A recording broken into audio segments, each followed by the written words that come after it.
Straight of हॉर्मोज़ के हवाले से एक बड़ी अहम डेवलपमेंट हुई है और प्रेसिडेंट ट्रंप की एक स्टेटमेंट सामने आई है जिसमें उन्होंने ये कहा है कि स्ट्रेट ऑफ हॉर्मोज़ में जो शिप्स स्टक हैं, प्रेसिडेंट ट्रंप या अमेरिका जो है उन्हें वहाँ से निकालने में मदद फराहम करेगा। और उनका ये कहना था कि जो डिसीजन उन्होंने लिया है ये प्योरली ह्यूमैनिटेरियन ग्राउंड्स पे लिया है और उन्होंने इस तमाम तर प्रोसेस को प्रोजेक्ट फ्रीडम का नाम दिया है और ये कहा है कि ये एक ह्यूमैनिटेरियन इनिशिएटिव है टुवर्ड्स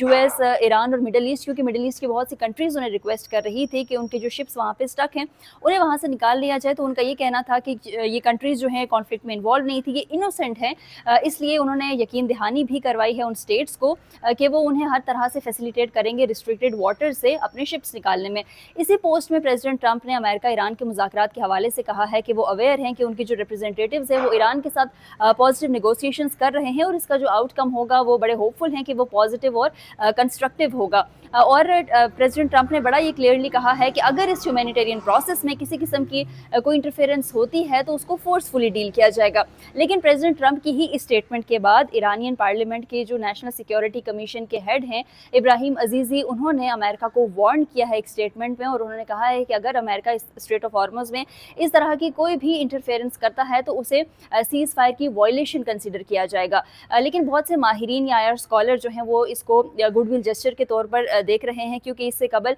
ईरान ने जो है प्रपोजल भेजा था और अमेरिका ने उसे पहले रिजेक्ट कर लिया था, यानी कि ईरान ने एक सिग्नल भी दिया था कि वो नेगोशिएशंस करना चाहते हैं। लेकिन फिर प्रेसिडेंट ट्रंप ने कहा था कि उस प्रपोजल में जो 14 पॉइंट्स है वो उन्हें रिव्यू करने के लिए तैयार हैं और अब जो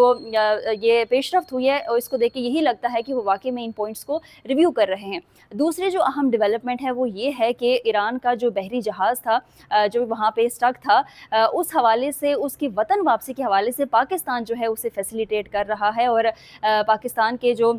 तर्जुमान दफ्तर ख़ारजा हैं उनकी भी स्टेटमेंट सामने आई है कि अमेरिका जो है उसने जो है एतमाद साजी के तौर पर पहले जो ईरानी जो बहरी जहाज़ था उसके जो अमले के 22 अरकान थे उन्हें पाकिस्तान मुंतकिल किया है और उन्हें बड़ा सेफली कल रात पाकिस्तान पहुंचा दिया गया है। और अब जो ईरानी जहाज़ है उसकी पहले मुरम्मत की जाएगी, फिर उसे पाकिस्तानी समुद्री हदूद में लाया जाएगा और फिर ईरान के हवाले कर दिया जाएगा। इस हवाले से पाकिस्तान के फॉरेन मिनिस्टर इसहाक डार का भी यही कहना था कि उन्होंने कहा कि बड़ा ही एक